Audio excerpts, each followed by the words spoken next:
Anybody? So we are in the 22nd shloka, and we're just talking about how Krishna performed his prescribed duty, though he is the supreme Lord. He still went on to perform his duty. I'm just asking, if you have anything to cite.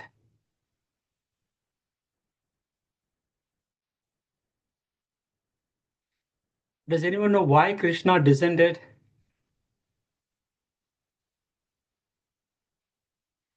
So during the Mahabharata serial, right? Those days, there will be a song, Paritranaya Sadhunam, right? So where Krishna says, I descend to protect my No, devotee. Please go ahead, Mataji. no, he descended to what you call for dharma. I mean, to see that dharma is implemented in the form of karma. I mean, something like that. As per that song, I mean that Mahabharata song. Uh, s- like yeah, that was my understanding at that time. So, but then I'm not very sure. Oh, that's correct, Mataji. Paritranaya Sadhunam, to Sadhunaya protect the vinashaya chiduskrita. Yeah. Vinashaya Duskritam, to destroy the miscreants, or Evil. and Evil. then Yeah. uh, Dharma Dharma sansthatam. Samsthapanarthaya, Uh, to establish the Dharma, and Sambhavan. Shambhavami Yuge, right? Yeah. So that is one reason he descended to establish the righteousness as or Dharma. Any other thing? Can anyone add? We know a lot of stories about Krishna.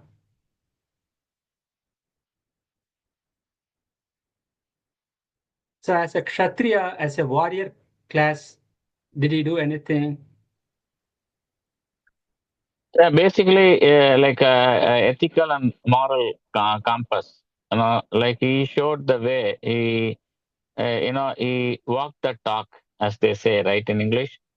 So the Bhagavad Gita is basically a consolidation of how he lived his life as a Krishna avataram in this avatar, as a Krishna in this avataram. So that's what he showed the way. This is how we have to conduct. We have to fulfill the responsibilities without any fear or favor. And the Kshatriya Dharma is to protect the weak against the wicked. Follow the dharma of follow the Kshatriya Dharma. If it is to fight, you have to fight even against your own brother or kith and kin. Thank you, Sandraji. So example being, he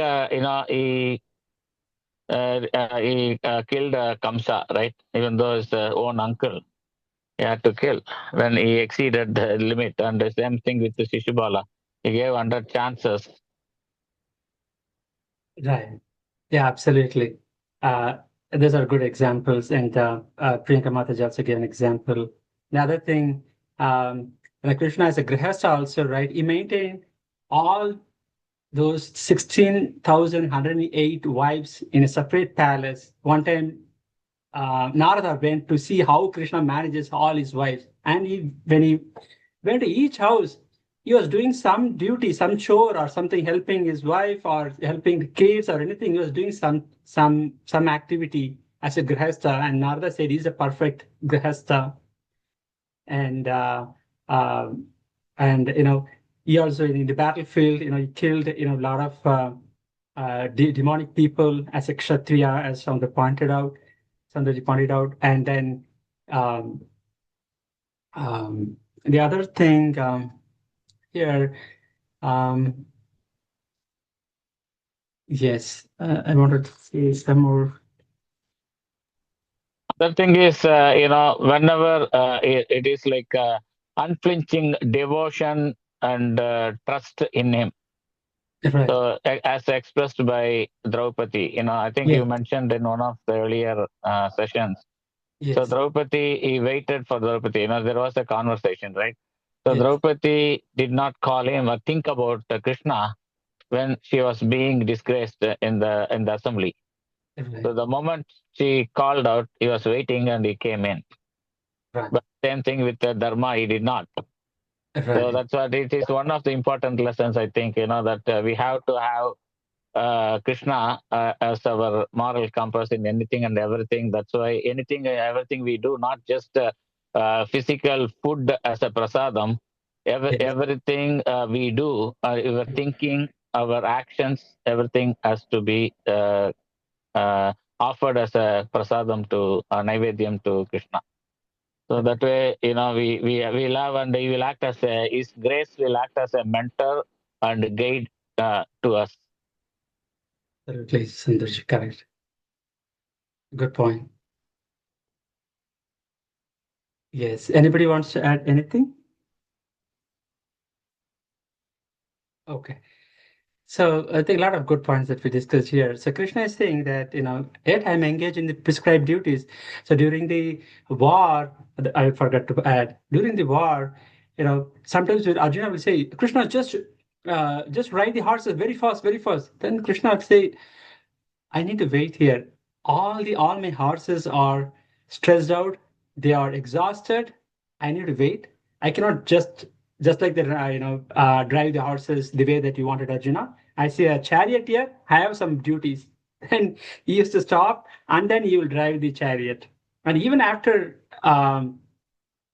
the war is over for a day, and Krishna used to take all those horses to the nearby water body, or they feed it. He will feed all those horses with water and food, and then take them to the barn, and then only Krishna will go to his camp.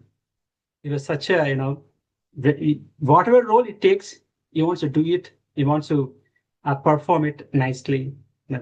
For example, he went to Santipani Muni's school, right? He doesn't have to read anything. He doesn't have to learn anything. But he went to Santipani's school for 64 days and learned 64 arts, right? And he used to wake up early. He doesn't sleep. He was always in yoga nidra. But he used to wake up early in the morning during Brahma Muhurtam, right? Now it is said that every day, right, during the Brahma Muhurta, 4:30 a.m. or so, Rukmini Devi will used to come and do arati for Krishna. Krishna will be in the yoga nidra, and she used to do arati and all sorts of things, they complete the arati in the morning.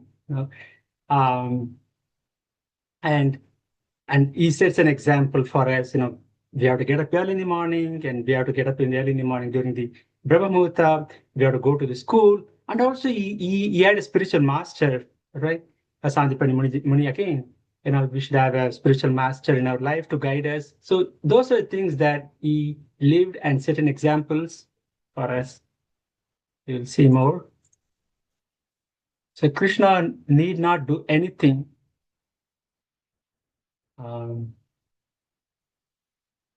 So there was one German visitor visited one of the ISKCON temple, and they were explaining, why your Lord is always in a jolly mood, and and they were explaining, our Lord, he has a lot of delicates, he has a lot of devatas and everything taking care, but he is in the Vaikuntha playing sports with 1 second, sir. And playing with the gopas and gopis, and then grazing the cows and etc. And then the Germans said, it looks like when somebody is so wealthy and so powerful, they delegate every work and they don't need to do anything. But here again, Krishna is showing an example when Sudama came to his home, came to his palace. He washed his feet, he fanned him, right? He hugged him, right?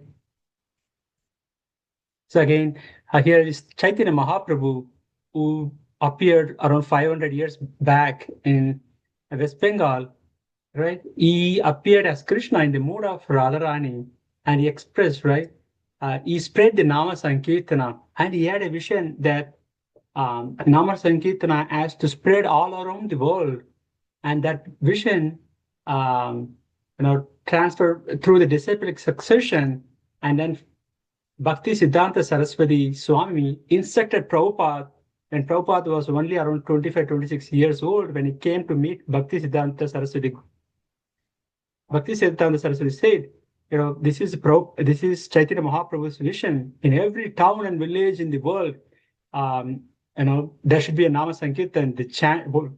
The holy name should be chanted. And Prabhupada took it as their life and soul. And that's the reason that even at the 70 years old, he came to West, US, and spread. But here, Chaitanya Mahaprabhu, right? He set an example by doing Nama Sankirtana, by chanting the holy name, so that people will follow him. And okay. Anybody wants to recite this shloka?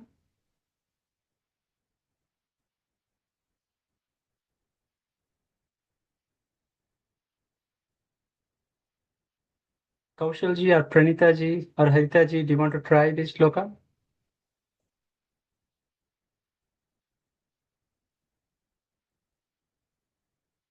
You can repeat after me. I can try, Prabhuji. Thank you.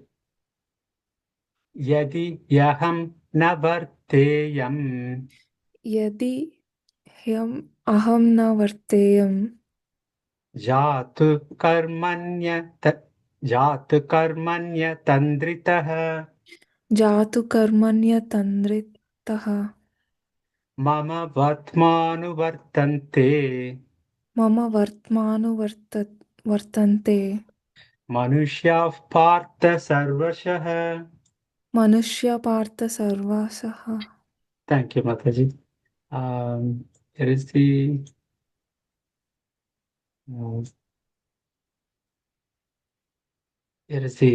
translation. Can you read this translation, please, Mataji? Yeah. For if I ever fail to engage in carefully performing prescribed duties, O Partha, certainly all men would follow my path. Thank you, Mataji. Anybody wants to read this another shloka?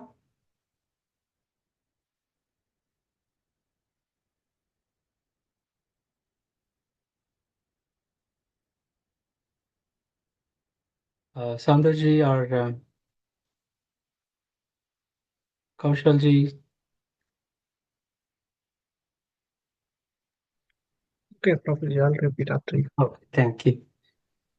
Utsi yuri me loka hai Uchi de yurit loka im loka na kuryam karma chedaham puryam karma sedaham sankarasya cha karta syam sankara tasya ka kartasya upahanyam ima prajah.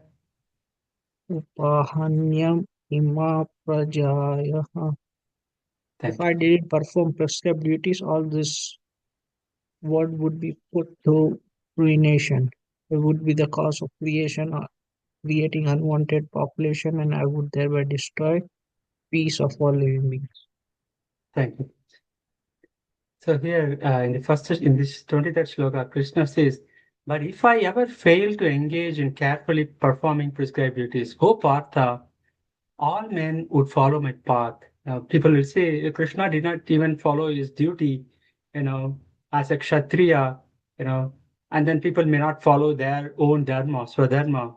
And Krishna is advising, hey Arjuna, so, you have to do your duty to set an example. I don't have to do anything, but I am doing my duty to set an example, right? As a kshatriya, as a grahastha, right?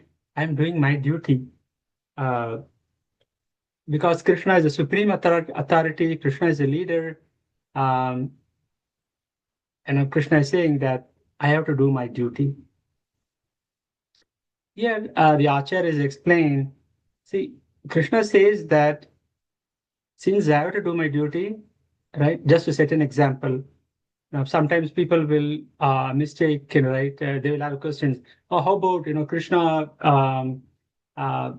And how about Krishna's dance with the gopis in the forest and those type of things, right? But Acharya has explained that Krishna sometimes breaks some of the rules not breaking some of the rules.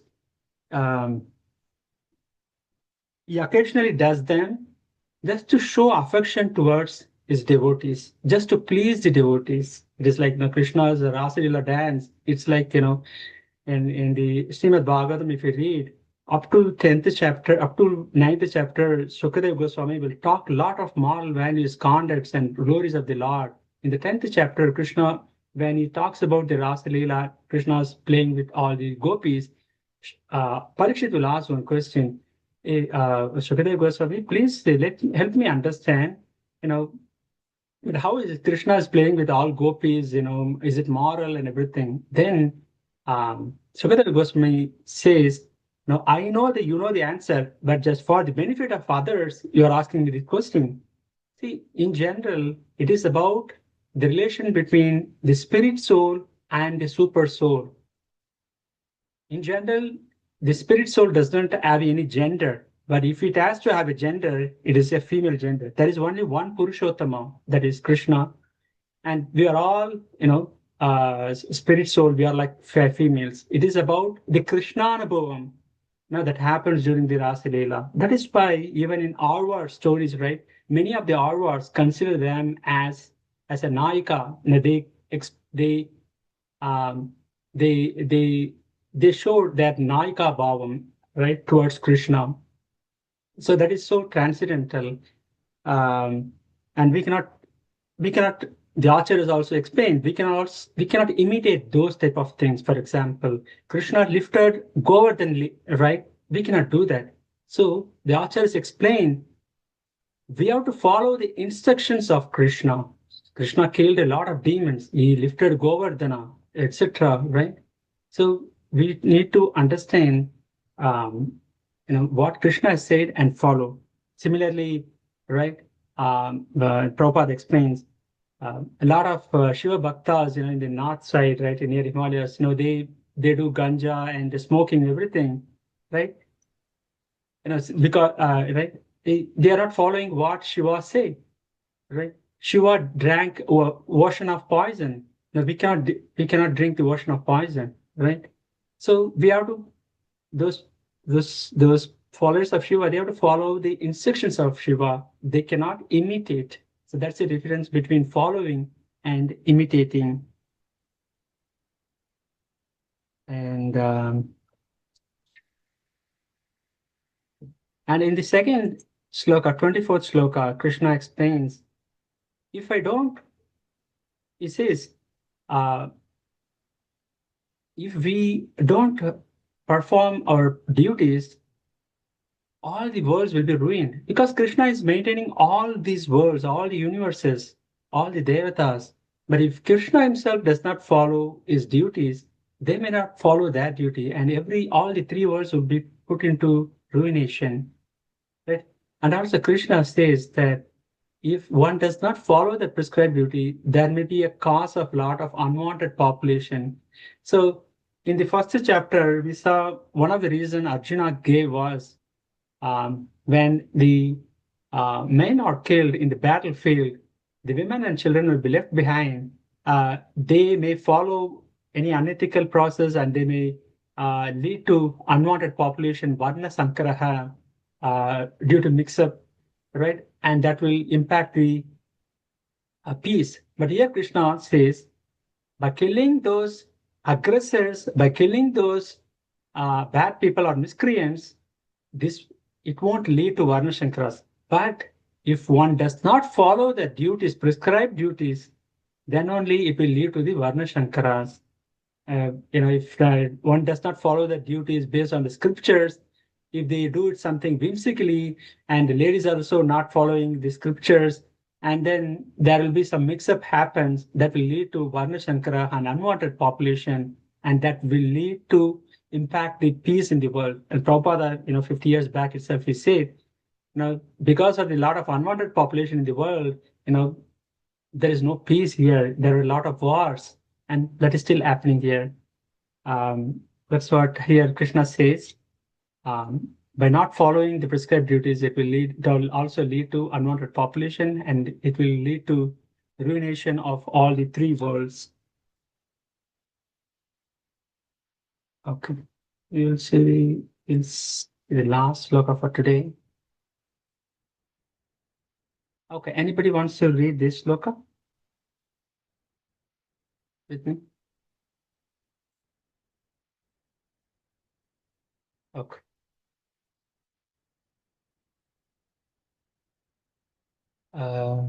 Keshav, are you on the call?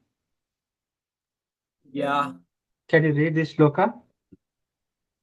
सक्ताः कर्मण्य विद्वांसः यथा कुर्वन्ति भारत कुर्यात् विद्वांस तथा सक्तः चिकीर्षुलोकसङ्ग्रहम्.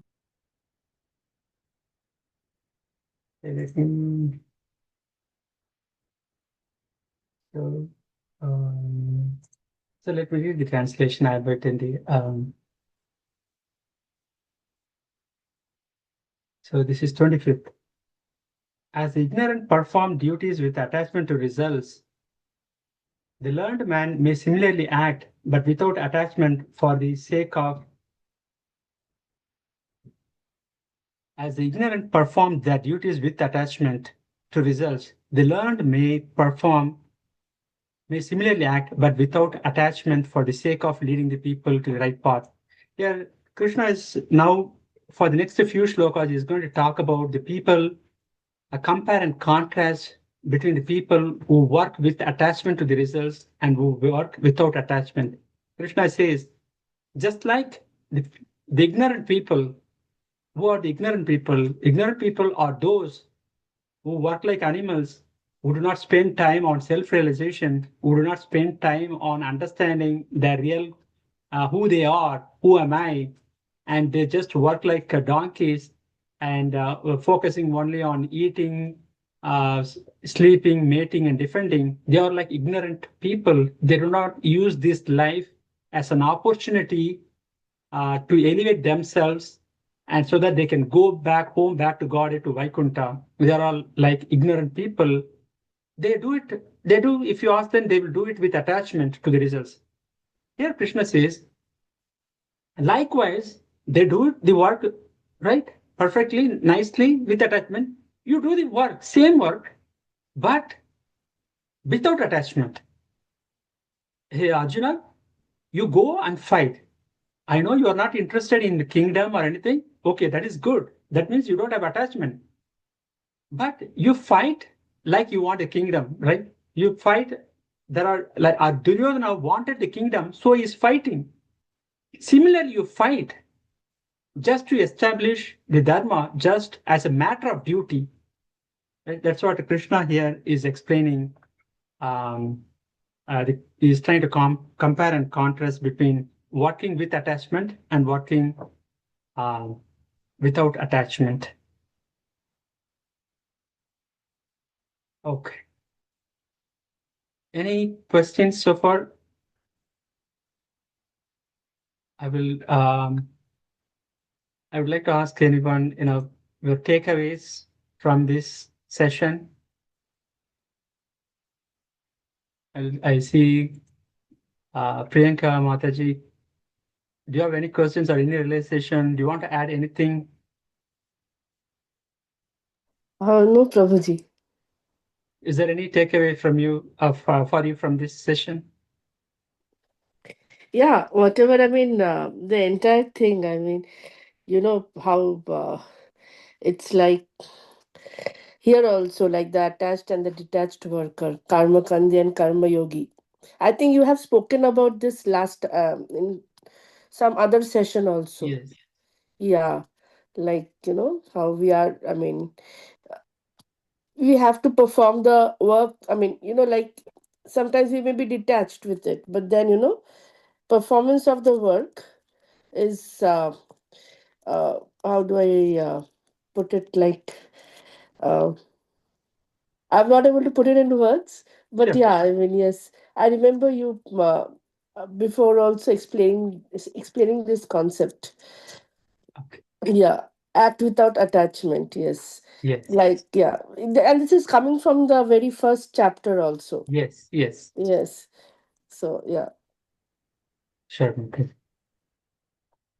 Soundarji, do you want to add anything?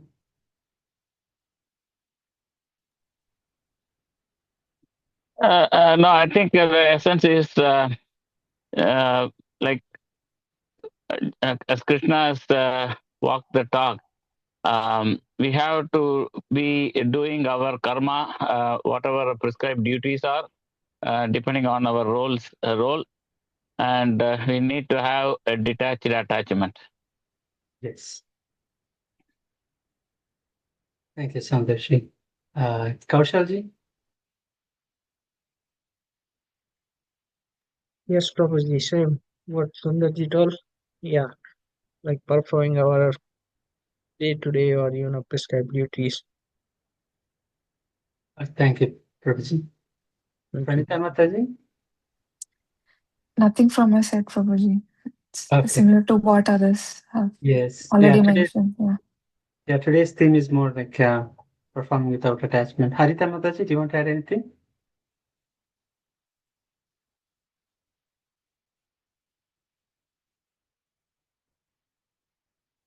Okay. Okay. So I think I will wrap up. Does everyone have for 10 minutes? I think we were discussing about Namarwar and we left in the middle, I believe. Yes, Prabhuji. Okay. So we talked about Namarwar, right? He was born in Tirukurugur or Arva Tirunagari near Tirunelveli district in Tamil Nadu. And when he's also called as Shadagopan. When he was born, there is a Vayu or air which was trying to cover him, called as Shada, and he was angry at the hair, so he's called as Shadagopan. And he did not even speak for 16 years. And then the Madhura Kavi Arwar was in the north, saw the ray of light near the tamarind tree, and he approached him and he asked him a question, which Soundarji explained last time. And then Namarwar started, capturing the essence of Vedas in his work, and Madhura Kavi Arwar captured all those details. And Namarwar was we did not even go any of the Divya Desams, right? There are 108 Divya Desams, but the Murtis from the Lord from all the Divya Desams appeared at, in each of the leaves, where he was sitting, and gave him a darshan. And whenever he always longing for, going back to Vaikuntha, whenever he has that longing, the Lord will give him a darshan, and then he will start writing, the pasurams or verses. And then after that is done, again he will be longing. Again, Lord will show him a darshan, and there are a lot of things that happened here. He explained in detail about Sharanagati or Prapati, right? How do we surrender to the Lord? Right, that was one of the most greatest point here, in this Tiruvaimuri. How do we surrender to the Lord? He surrendered to the Lord in Tirupati, um, and he also mentioned a lot of things about how to be a devotee. How do we respect the devotees of the devotees? He calls like dasanu dasanu dasa. So that is one story I just want to mention. In the Sri Sampradaya Parampara, there are a lot of great acharyas, starting from Nadamuni, Uyakonda, and Manakal Nambi, Yamunacharya, Periya Nambi, Ramanujacharya, and Govinda Bhattar, Parasara Bhattar, Nanjiyar, and then Nampillai. So there was a great Acharya Nanjiyar. He has given explanation of Tiruvaimuri. Tiruvaimuri is a very, it contains around 1,002 verses, essence of Vedas, and he explained. One time, one Grahastha came to him. He requested Nanjiyar to explain to him about Tiruvaimuri, the essence of Vedas, right? Then Nanjiyar said, I'm too old now, but I have a Grahastha disciple, Nampillai. He can explain to you. But this person was elder than the Nampillai, and he was hesitating. To bow down to him, right? To bow down to Nampillai, who is the disciple of Nanjiyar. Nanjiyar said, you are interested in learning Tiruvaimuri, and you are hesitating to learn from him because he is younger than you. What I will tell you is, I will ask my disciple Nampillai to bow down to you and then teach you Tiruvalmuri. His goal is to teach the Tiruvalmuri. So it happened. They were in the in the big hall at one corner place where nobody can notice. He wants to learn the Tiruvalmuri meaning from Nampillai, because he does not want to bow to him because he is younger than him. Then Nampillai was giving good explanation about Tiruvalmuri. At one point in time, there was one shloka where Nammarwar will explain how, each and every devotee of the Lord Krishna or Vishnu has to be respected. And if he is a devotee of Lord Krishna, then Nammarwar said, I am his servant. I am the servant of his servant of his servant of his servant. 7 times he will say Dasanu Dasanu. In Tamil, he will say Adiyar, Kadiyar, Kadiyar, Kadiyar 7 times. And then you will say, if a devotee is even from a Chandala, right? The Chandala is the lowest, in India, lowest class. But if he's a devotee, he is like my Swami. He will explain about all these things in Shloka. Then the person who came for the class, he will wonder. So Nampillai is also a great devotee of Lord Krishna or Lord Vishnu, but I did not bow down to him. Then what he will do is, at the end of the class, you will say, you will apologize. Sorry, so far I was thinking in terms of age, biological age. I did not even bow down to you. Please excuse me. Now I will bow down to you. Then Nampillai will say, you bow down to me. Say you broke the rule. I'm not going to teach you. Then again that person will go to Nanjir, say what are things that he happened and how he learned. Then Nanjir will ask him, Nampillai, to again teach Tiruvalmuri. That's a very good incident. I just want to share how the devotee of the Lord is respected. And Nammarwar is also called as Krishna Trishna Tattvam. That means if you want to draw Krishna, right, you can draw. But if you want to draw Krishna Bhakti, they say you just draw Nammarwar's, picture, right? And he has a disciple, Madhura Kavi, who has sincerely wrote down everything, whatever Madhura Kavi Alvar said. So after Nammarwar left this planet, went back to Vaikuntha, all the Alvars are sent by Lord Vishnu or Krishna to this Bhuloka to spread the Krishna consciousness, or to spread this bhakti. So Madhura Kavi, we know the story. He took all the literature and he went to Tamil Sangam in Madurai, Tamil Nadu. And when all other poets protested to give recognition to this work of Nammarwar, Madhura Kavi said, you put all your literature and I will put only 2 lines of my Guru's literature, and see in the Tulabharam which one weighs. So you will take only 2-liner. It's called Kannan Kalinai Nannum Kannan Kalinai Nannum Manamudir Ennum Tirunam Chinnam Naranami. Those who want to surrender to the lotus feet of Lord Krishna, they will remember and smaran, chant the holy name of Narayana. So you will play only the 2 lines, and the Tulabharam will come down, in favor of Nammarwar, and everybody will be started glorifying Nammarwar. And after that, Madhura Kavi Alvar will go to each and every place and spreading the glory of his master. And there is also one more thing about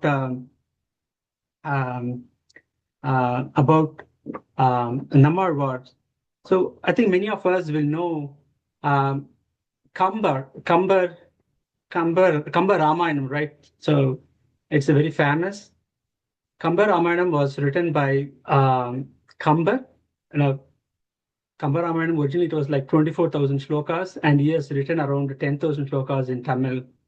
So he went to Srirangam to present the copy of his version of Ramayanam to Sri Ranganatha. At the time, there was like an Asiriri, right? There is a divine voice that came through the priest. He said, "Hey, my dear Kambar, you wrote about Ramayanam, but you did not write anything about my sincere devotee Namarwar."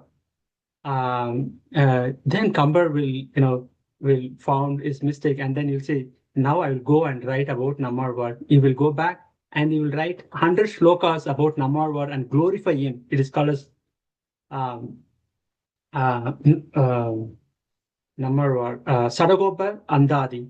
That is Anda Adi. The last word of the previous line will become the first word of the next line. Andadi, he will write there. He will say, you will glorify Namarwar like anything. You will say that, in South India, in the procession, you will see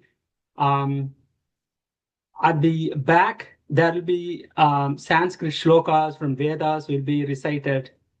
And in the front, a lot of, camel or elephants will go in the procession. And before the Lord, they will recite, Tiruvaimuri, they will recite all the prabandhams and everything. And he will say, see, the Lord will cross over the Sanskritam, will cross over Vedas, right? His Vedas is behind him, but he will not cross even a line of a Namarwar. When being recited, he will always be back and listen to the recitation of Namarwar's work. And at the back, they will recite the Vedas and everything. The Lord does not even cross Namarwar's even a single line. And that is one thing I want to highlight. The other thing about Namarwar is that after Namarwar and all the Arwars, went back to the Vaikunthas, now there was a big gap. It was called as a dark period of darkness. And around 1,400, 1,200 years back, there has appeared in the first Acharya of Sri Sampradaya, Nadamuni Acharya. And he heard from his father, Ishwar Bhattar, that there was something called as Nalayara Divya Prabandham. Nalayara means 4,000 Divya Prabandhams. They were all gone. And this Nadamani, the first Acharya, felt very sorry about it and felt very bad, but he wanted those to be again gained back, and he wants to spread the glories of the Lord. So one day, when he was in Srirangam or in the Katumanar Koil, there is always a debate there, and he heard 10 shlokas or 10 pasurams of Namarwar somebody was reciting. So he was so surprised about the deep meaning of those shlokas. I think it was in Kumbakonam Aramadam temple, Sarangabani temple. Then he asked those people who recited the shlokas, they say, we know only 10 shlokas, we do not know anything else. Then he will follow up with them. Then he will go back to the birthplace of Namarwar, Tirukurugur, and then he will ask each and everybody, no, I have only 10 shlokas of Namarwar, but Namarwar in that 10th verse, you will say, this is one of the 10 verses of the 1,000 shlokas. He was very curious. I need all the 1,000 shlokas glorifying the Lord. He will go each and every places, and then he will come across Madhurakavi Alvar's disciple, right? Or disciplic succession. You'll ask him, he's called as Parangusanambi.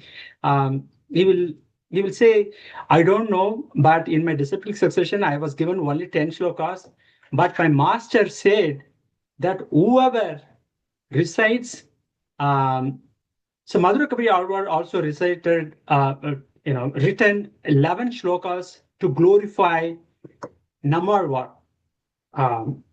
So this Parangusanambi, who was in the Tirukurugur, he will say to Nadamani, so whoever recites these 11 shlokas glorifying Namarwar 12,000 times, it is said Namarwar will appear and give him the Divya Prabandhams. So Nadamani was very enthusiastic, and he wants to get all the 1,000 shlokas of Namarwar. He sat at this tamarind tree, and then recited the 11 shlokas 12,000 times, now without even caring for day, night, eating, or everything.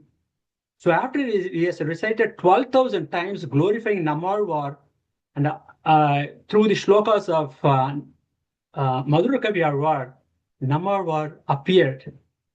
Lord said Namarvar. Namarvar said, I am so happy, I was so moved by your tireless effort. Now I will give you 1,000 shlokas. Then he said, I will give you bonus shlokas as well. Then you will give all the shlokas or all the pasurams composed by all the other arvars. So this Nadamanigal wanted to have only 1,000 shlokas, but in bonus, because of his effort, dedication, faith, unflinching faith on Namarvar and the Lord, he got all the 4,000 Divya Prabandhams, and then he has written them, compiled them, segregated them, named them, and then that is the main source, and it has been spread all across the world, so. And even in that shloka, in one shloka, Namarvar will say, Poliga Poliga, that is poetry, Valluyar Chabam, that's one shloka that will say in the future, there will be a time, a lot of Krishna Bhaktas, a lot of Krishna Bhaktas will dance in ecstasy. And because of this Acharya, you will say in one of the shlokas, and then he was curious. Nadaman will ask Namarvar, you say there is one time, there will be Acharya will come in the future, will spread, this bhakti like anything. Who is that Acharya? Then Namarvar will predict that Bhavishyata Acharya as Ramanuja. He said, Nadamani, you won't see that Acharya, but your son Yamuna Acharya, right? He will identify that Bhavishyata Acharya, that is Ramanuja Acharya in the future, who is the one who is going to spread this Krishna Bhakti or Vishnu Bhakti at Bhakti cult, all over the world. So that is none other than Ramanujacharya. He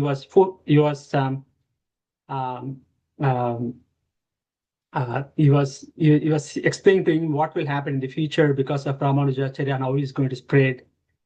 That is in short. There are a lot of things here, but I tried my level best to put together and to give the high level details of this story, because I was always fascinated by the stories and I've read many times, but I tried my level best to compile them together.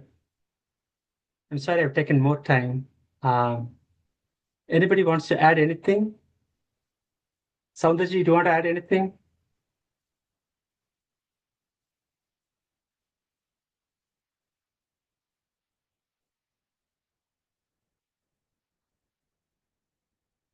Okay. Sorry, I was on mute. Sorry about that. Yeah, you summarized it well. It was very good. The summary of Namarvar's avataram. Thank you, So one thing is, he composed four of his works are very, it is considered exact translation of Vedas. Tiruvasiriyam, Tiruviruttam, and Periya Tiruvandadi, and Tiruvaimozhi. So in the sequence, first one, Tiruvasiriyam, is the exact translation, or you can correlate that with Rigvedam, and the second one, Tiruviruttam, is Yajurvedam, and Periya Tiruvandadi is Atharva Vedam, and Tiruvaimozhi is the Samavedam. One other thing is Nadamani, not only he restored and made sure that this is recited and it is not lost ever again.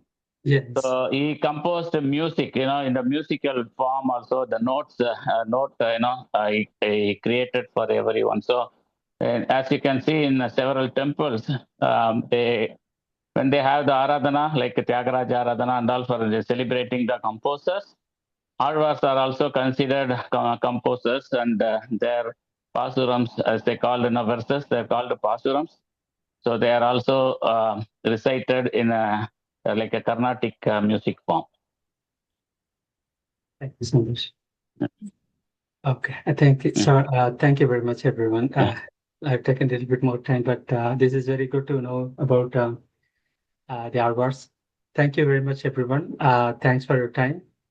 I will again meet next week, with another beautiful story of Kulashekar Arva. Hare Krishna. Shrimad Bhagavad Gita ki jai. Srila Jai. Prabhupada ki jai. Hare Krishna, Jai. Hare Krishna, Krishna Krishna, Hare Hare, Hare Ram, Hare Ram, Ram Ram, Hare Hare. Hare. Thank you very much. Hare Krishna. Hare Krishna. Hare Krishna. Thank you.